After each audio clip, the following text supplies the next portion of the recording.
ফাগল্লু সুম্মা জাকিম সাল্লু, প্রত্যেক অপরাধীকে কিয়ামতের দিন তার পিছনে হাত বাঁধা হবে। জ্যোতিবাবুর মতো মানুষের হাত বাঁধা থাকবে, নরেন্দ্র মোদীর হাত বাঁধা থাকবে কিয়ামতের দিনে, হ্যাঁ, মাইকেল জ্যাকসনের হাত বাঁধা থাকবে কিয়ামতের দিনে, মতনগিনী হাজরার হাত বাঁধা থাকবে কিয়ামতের দিনে, রবি ঠাকুরের হাত বাঁধা থাকবে কিয়ামতের দিনে। এক কথায় পৃথিবীতে যারা ঈমান আনেনি প্রত্যেকের হাত পিছনে বাঁধা থাকবে। স্বৈরাচারী শাসক যারা বদমায়েশ গরিব নিরীহ মানুষদের উপর অত্যাচার চালিয়েছে, আল্লাহ ফেরেশতাদেরকে বলবে খুদুহু ফাগুল্লু, ওদেরকে ডাকো, হাত বাঁধো, সুম্মা জাকিমু সাল্লু, এবং হিজরাতে হিজরাতে তাদের মুখ দিয়ে হিজরাতে হিজরাতে জাহান্নামে নিক্ষেপ করো। কিয়ামতের মাঠে আল্লাহ হাত বাঁধবে আর জাহান্নামে বেঁধে রাখবে। এই কারণে আল্লাহ নিজের ক্ষমতা দেখাবে, দেখি কোন বাপের বেটা তোর হাত আজকে খুলতে পারে। আহকামুল হাকিমিন, আমি একচ্ছত্র বিচারকের মালিক, আমি আল্লাহ। সেদিন তার সঙ্গে কেউ টেক্কা দিতে পারবে না। তাহলে আমরা দুটো কাজ করবো না ইনশাআল্লাহ। গীবত পরনিন্দা জি ছেড়ে দেবো ইনশাআল্লাহ, ইনশাআল্লাহ। দুই, মাল জমা করুন, এটা বৈধ, মালের জাকাত দিয়ে দেন। আর কখনোই এটা ভাববেন না এত টাকা আমার হয়েছে, টাকায় আমার বাঁচাতে পারে, কখনো এটা ভাববেন না। যদি এই ভাবনা মাথাতে আসে, তাহলে ফজরের নামাজ পড়ে একবার আপনাদের পাড়ার কবরস্থানের রাস্তা দিয়ে হাঁটবেন, দেখবেন আপনার দাদুর কবর খুঁজে পাওয়া যায় না, আপনার বাপের অনেক টাকা ছিল তারও কবর খুঁজে পাওয়া যায় না। সিরিয়ালে আপনি আছেন, আপনাকেও কালকে ঢুকিয়ে দেওয়া হবে ঘুরে, আপনার কবরও খুঁজে পাওয়া যাবে না। পৃথিবীতে কেউ বাঁচতে আসেনি, আপনিও বেঁচে থাকবেন না।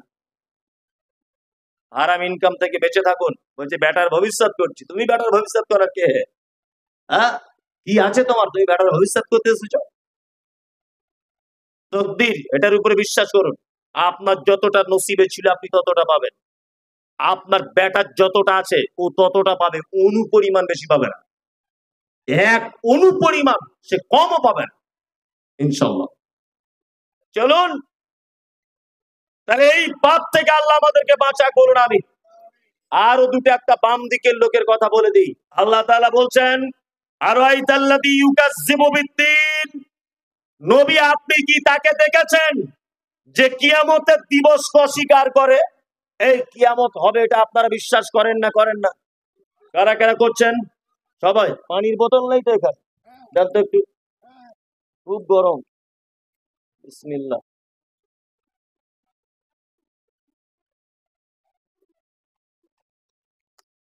আলহামদুলিল্লাহ। কিয়ামতের দিবসকে আমি আপনি সবাই বিশ্বাস করি, তাই না? কিন্তু আল্লাহ সুবহানাহু ওয়া তাআলা বলছে ওই লোকটা কিয়ামত বিশ্বাস করে না। এসে ফাযালিকাল্লাযী ইয়াদউল ইয়াতীম, যারা এতিমকে গলা ধাক্কা দিয়ে বাড়ি থেকে বার করে দেয় বা এতিমের সঙ্গে যারা অসৎ ব্যবহার করে, এরা কিয়ামতকে বিশ্বাস করে না। তার মানে এদের ঈমান নেই। এতিম কাকে বলে জানা আছে? নেই। আমি ভেঙে চুরে আপনাকে বুঝিয়ে দিচ্ছি। আসলে আমাদের সমাজে এইভাবে বক্তব্য রাখা হয় না। কি বক্তব্য রাখা হয়? ও বাবা রে, মায়েরা খানারা কানে হাত দিয়ে 1.5 ঘন্টা টান মারছে, তো কি বুঝবো? তুমি কি গান গাইতে এসেছো এখানে? পবিত্র আল কোরআনে একটা মানুষের জীবন যাপনের জন্য সবকিছুই গাইডলাইন দেওয়া আছে। কোরআনের থেকে ভালো আর কোনো বক্তব্য আছে? নাই। এইসব কথাগুলো কোরআনের পাতাতেই থেকে গেছে, হুজুর বলে না। ওই রাবিয়া বাসির ঘটনা আর অমুকের ঘটনা তমুকের ঘটনা, আমার হুজুর কি করেছে, আমার 7 তলা জাহাজ, এটা ওটা ঘটনা বলে চলে গেল বাড়ি। 2024 সালে সব বক্তব্য শোনা যাবে না। হুজুরকে দাওয়াত করুন, বলুন যে কোরআনের আয়াত বলুন, বাংলাটা বলুন, এর থেকে ভালো আর কোনো বক্তব্য নেই। আল্লাহ তাআলা বলছেন এতিমকে যারা গলা ধাক্কা দিয়ে বাড়ি থেকে বার করে দেয়। এতিম কাকে বলে? এক, যার আব্বা নেই, ভালো করে শুনবেন, যার আব্বা নেই, ছেলে বা মেয়ে যৌবনে পদার্পণ করেনি, এরা দুজনাই এতিম। যার মা নেই, আব্বা আছে, ও এতিম নয়, কারণ সন্তান মায়ের নয়, সন্তান কার? বাপের। বাপ না থাকলে তার 13-14 বছর বয়স পর্যন্ত একটা ছেলে মেয়ে এতিম থাকতে পারে। তবে মেয়েদের ক্ষেত্রে ওলামাদের একটা মতামত আছে যে তার বিবাহ পর্যন্ত সে এতিম থাকে। ছেলে ঘুমতারি উঠে গেছে, যৌবন চলে এসেছে, খাটতে শিখে গেছে, সে আর এতিম থাকতে পারবে না। এতিমের সঙ্গে সদ্ব্যবহার করবেন। এই দেখুন, আপনাকে একটা চমৎকার হাদিস বলি। আমাদের নবী মুহাম্মদ সাল্লাল্লাহু আলাইহি ওয়াসাল্লামের কাছে একটা লোক এসেছে, এসে বলছে, আল্লাহ রাসূল, আমি খুব কেটিয়া মেজাজের লোক, মানে আমার মেজাজ নরম হয় না, আমার অন্তর খুব শক্ত। তখন আল্লাহ রাসূল সাল্লাল্লাহু আলাইহি ওয়াসাল্লাম বলছেন, এক কাজ করো, তুমি বাড়ি চলে যাও, বাড়িতে গিয়ে প্রতিবেশীর কোন এতিম বাচ্চা যদি পাও, তার মাথাতে হাত বুলিয়ে দাও, আল্লাহ চাইলে তোমার অন্তরটাকে নরম করে দিবে। দুই, মুহাম্মদ সাল্লাল্লাহু আলাইহি ওয়াসাল্লাম তিনি বলেছেন,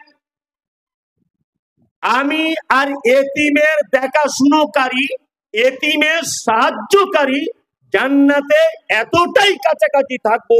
এই কথা বলার পরে তিনি মধ্যমা তর্জনী আঙুল এইরকম ফাঁক করে দিয়ে বলছেন, দুটো আঙুলের মাঝখানে যতটা ডিফারেন্স, আমি আর এতিমের দেখাশোনাকারী এতটা দূরে থাকবো।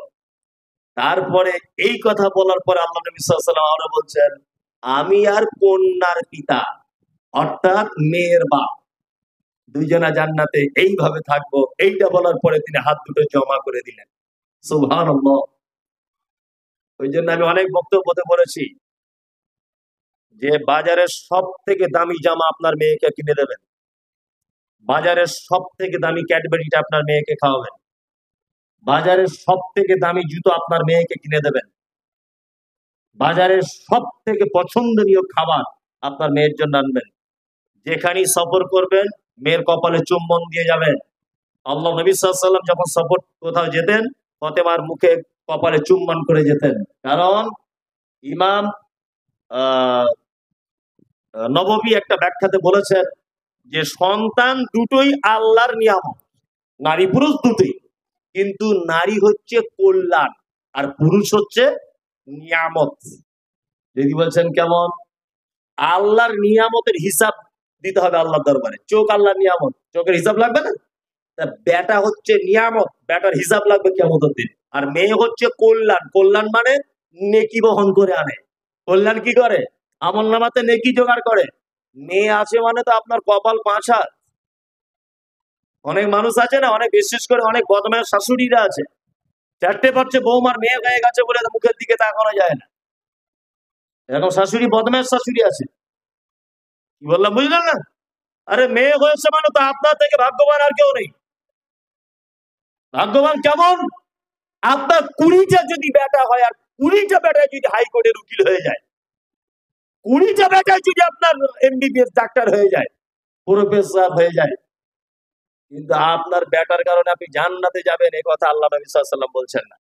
কিন্তু আল্লাহ নবী বলছেন, আমি আর কন্যার পিতা জান্নাতে এইভাবে থাকবো, দুটো আঙুল জমা করে দিয়ে বলছেন, এর মাঝখানে যেমন কোনো গ্যাপ নেই, আমি আর কন্যার পিতা জান্নাতে ঠিক পাশাপাশি এতটাই থাকবো। মানে মেয়ের বাপ হওয়া কত ভাগ্যবানের ব্যাপার, যে আপনি নবীর সাথে জান্নাতে থাকবেন আপনার বেটির কারণে।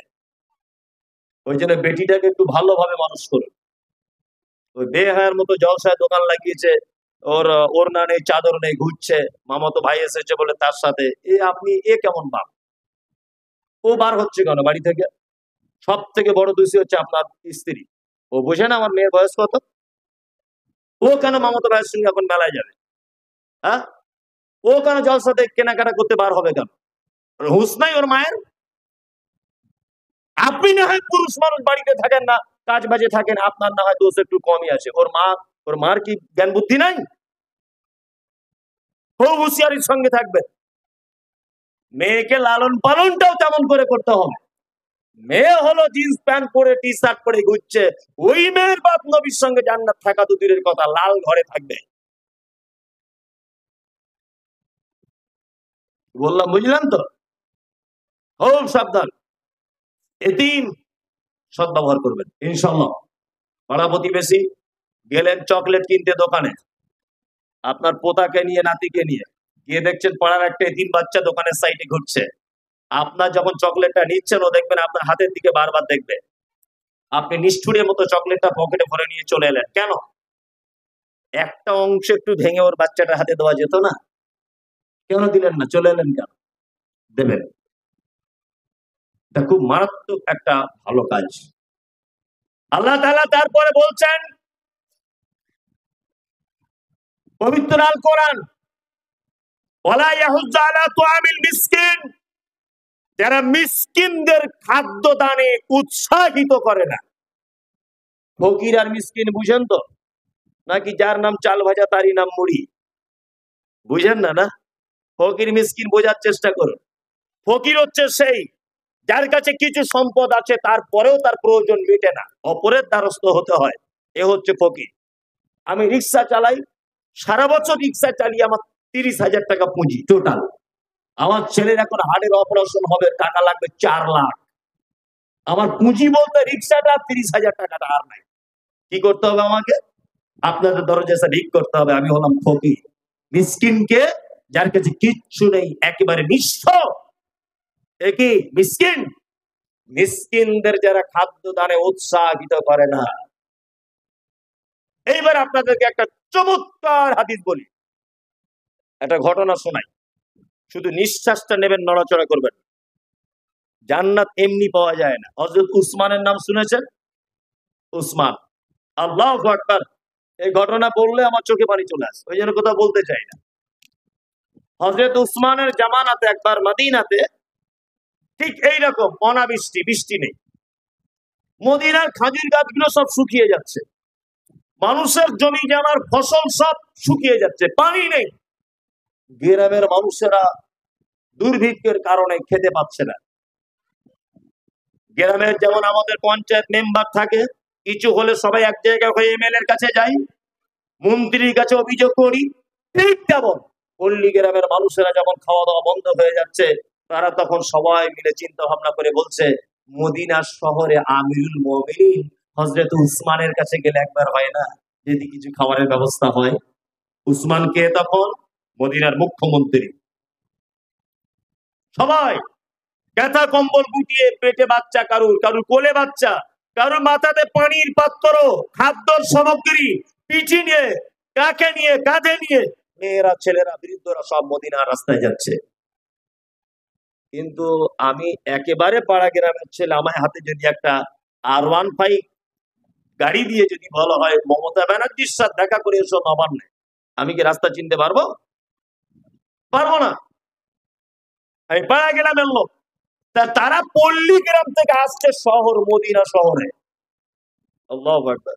আস্তে আস্তে আস্তে আস্তে রাস্তা ভুল করে দিয়েছে। এক জায়গাতে তারা তাঁবু টাঙিয়ে অবস্থান করছে, 10-20 হাজার লোক, অনেক লোক তাঁবুর ভিতরে আছে। আল্লাহু আকবার। এখন তাঁবুর ভিতরে যারা আছে তাদের খাদ্য সামগ্রী শেষ হচ্ছে। শিশুরা আশঙ্কা করছে, শিশুরা মনে মনে ভয় করছে যে আমরা মনে হয় আর খেতে পাবো না, মারা যাব। বৃদ্ধা, বৃদ্ধ সবাই টেনশন করছে, মনে হয় আর বাঁচবো না। মরুভূমির তাঁবুর মাঝখানে তারা সব বিপদে পড়েছে। বাচ্চা বাচ্চা ছেলেরা সকালে সূর্য উঠছে, এই টাইমে তাঁবু থেকে বার হয়ে দূর থেকে দেখছেন যে তাদের তাঁবুর দিকে কিছু সংখ্যক উট, আর প্রত্যেক উটের পিঠের উপরে পর্যাপ্ত পরিমাণে মাল নিয়ে তাদের তাঁবুর দিকে আসছে। বাচ্চারা সব হাসছে, আনন্দ করছে, মায়েদের আঁচল ধরে টানছে আর বলছে, মা, মনে হয় আমিরুল মুমিনিন আমাদের ব্যাপারটা বুঝতে পেরেছেন, খাবার পাঠিয়েছেন মনে হয়, ওই জন্য আমাদের দিকে আসছে। আল্লাহু আকবার।